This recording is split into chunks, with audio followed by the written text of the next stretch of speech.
Hello. അപ്പോൾ ഇന്നത്തെ video ഞങ്ങളുടെ ട്രിപ്പിൻ്റെ അവസാന ദിവസം ഗവിയിൽ വന്നു. അങ്ങനെ അവിടെ ഒരു മലയണ്ണാൻ ഇരിപ്പുണ്ട്. ഇവിടെ എല്ലാം എന്തോ ഡീറ്റെയിൽസൊക്കെ കൊടുക്കണമായിരുന്നു ഇതിന് പോകാൻ വേണ്ടിയിട്ട്, കുട്ടവഞ്ചി കയറാൻ.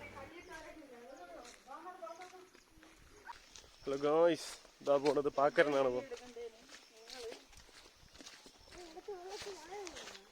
പാക്കരം പോണതായി.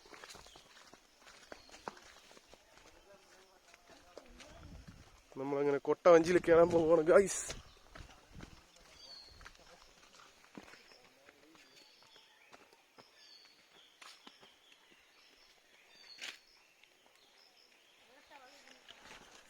പാക്കരം പോണു ഗായ്സ്.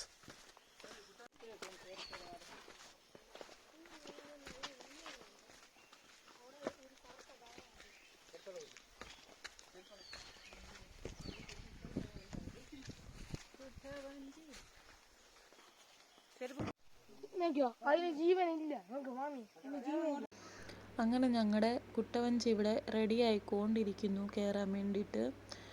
അങ്ങനെ ആ പുള്ളിക്കാരനെല്ലാം സെറ്റ് ചെയ്തു.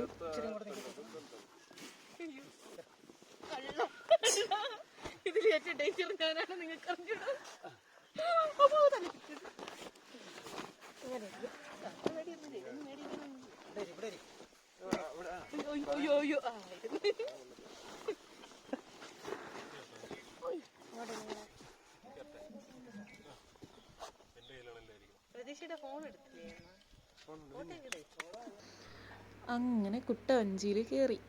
എല്ലാവർക്കും ചേച്ചിക്ക് കുറച്ച് പേടിയുണ്ട്, പിന്നെ ബാക്കിയുള്ളവരെല്ലാം ഓക്കെയാണ്. അങ്ങനെ കയറി. പിന്നെ ഞങ്ങൾ ലാസ്റ്റ് ട്രിപ്പായത് കാരണം കൊണ്ട് എല്ലാവർക്കും നല്ല ക്ഷീണമൊക്കെ ഉണ്ടായിരുന്നു. അങ്ങനെ ആ ചേട്ടനാണെങ്കിൽ കുറേ കുട്ടവഞ്ചി കയറിയിട്ട് ഒരു കറക്കിയതോടെ എല്ലാവർക്കും ഭയങ്കര തല കറങ്ങുന്ന പോലൊക്കെ തോന്നി. പക്ഷേ കുഴപ്പമില്ലായിരുന്നു, എൻജോയ് ചെയ്തു. ലാസ്റ്റ് ഇവിടെ ആയത് കാരണം കൊണ്ടും പിന്നെ നമുക്ക് വേറെ എങ്ങും പ്രത്യേകിച്ച് ഇനി എങ്ങും പോകാനില്ല, ഇനി നേരെ വീട്ടിലോട്ട്. അങ്ങനെ കുട്ടവഞ്ചി പിന്നെ ഇതിനു മുമ്പ് ഞാൻ കയറിയിട്ടുണ്ട്, അതുകൊണ്ട് എനിക്ക് പിന്നെ വലിയ എക്സൈറ്റ്മെൻ്റ് ആയിട്ടൊന്നും തോന്നിയൊന്നുമില്ല. പക്ഷെ എല്ലാവർക്കും ചെറുതായിട്ട് ഒരു തലകറക്കം പോലൊക്കെ ഉണ്ടായിരുന്നു. പിന്നെ ഇവിടെ ഗവിയിൽ പ്രത്യേകിച്ച് കാണത്തക്കതായിട്ടുള്ളതായിട്ടൊന്നും ഉണ്ടെന്ന് എനിക്ക് തോന്നിയില്ല. കാര്യം അവിടെ ഫുള്ള് കാടും അങ്ങനെയുള്ള സംഭവങ്ങളൊക്കെ ആയത് കാരണം കൊണ്ട്. പിന്നെ ട്രെക്കിങ്ങിനൊക്കെ ഉള്ള ആൾക്കാർക്കൊക്കെ ആണെങ്കിൽ ഇഷ്ടപ്പെടും. എനിക്ക് പിന്നെ വലുതായിട്ട് ഈ കാടും കുന്നും മലയും അങ്ങനെയുള്ളതൊന്നും വലിയ താല്പര്യമില്ല. പിന്നെ ഇങ്ങനെയുള്ളതൊക്കെ കുട്ടവഞ്ചി ആയത് കാരണം കൊണ്ട് നമ്മൾ പിന്നെ എല്ലാവരും കയറി. ഒരുപാട് നാളായി എല്ലാവരും ഇങ്ങനെയൊക്കെ കുറേ ട്രിപ്പൊക്കെ പോയിട്ട്. അങ്ങനെയാണ് ഇവിടെ ഞങ്ങൾ മൂന്നാർ, കൊടൈക്കനാൽ അങ്ങനെ എല്ലായിടത്തും പോയതിന് ശേഷം ലാസ്റ്റ് ഇവിടെ വന്നത്. അങ്ങനെ പിന്നെന്താ, പിന്നെ എൻ്റെ വീട് ഇവിടെ പത്തനംതിട്ടയിലാണെങ്കിലും ഞങ്ങളിവിടെ പത്തനംതിട്ടയിൽ നിന്ന് ഇത്ര അടുത്തായിട്ട് പോലും ഞങ്ങളിങ്ങോട്ട് വന്നിട്ടില്ല. അങ്ങനെ എല്ലാവരും ഫാമിലി ആയിട്ട് പിന്നെ കല്യാണം കഴിഞ്ഞതിന് ശേഷമാണ് ഇങ്ങനെ ട്രിപ്പും കാര്യങ്ങളൊക്കെ ഇപ്പോൾ ഈ അടുത്തിടയ്ക്ക് വരണമെന്ന് തോന്നി. അങ്ങനെ ഹണിമൂണ് പോലും ഞങ്ങളെങ്ങും ദൂരോട്ട് അങ്ങനെയൊന്നും പോയിട്ട് പോലുമില്ല. അത് കാരണം കൊണ്ട് പിന്നെ ഞങ്ങളൊരു ഫാമിലി ട്രിപ്പാകാം എന്ന് വിചാരിച്ച് പ്ലാൻ ചെയ്ത് എല്ലാവരും കൂടി പോയത്. രസമുണ്ടായിരുന്നു.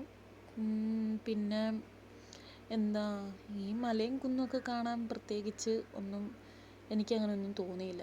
പിന്നെ കുറച്ച് ദൂരം ഈ കുട്ടവഞ്ചിയിലൊക്കെ പോയത് കാരണം കൊണ്ട് ഒരു റിലാക്സേഷൻ അത്ര തന്നെ. അങ്ങനെ കുറച്ച് നേരമൊക്കെ കറങ്ങി. അതിൻ്റെ ഇടയ്ക്ക് എൻ്റെ കാലിൽ എന്തോ കയറിയിരുന്നു നേരത്തെ, പക്ഷെ ഞാൻ അറിഞ്ഞത് പോലും ഇല്ല. പിന്നെ കുറേ കഴിഞ്ഞ് നോക്കിയപ്പോഴത്തേക്ക് അട്ടയായിരുന്നു, അട്ട.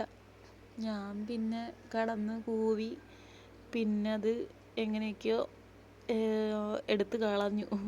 എനിക്ക് ഭയങ്കര പേടിയായിരുന്നു.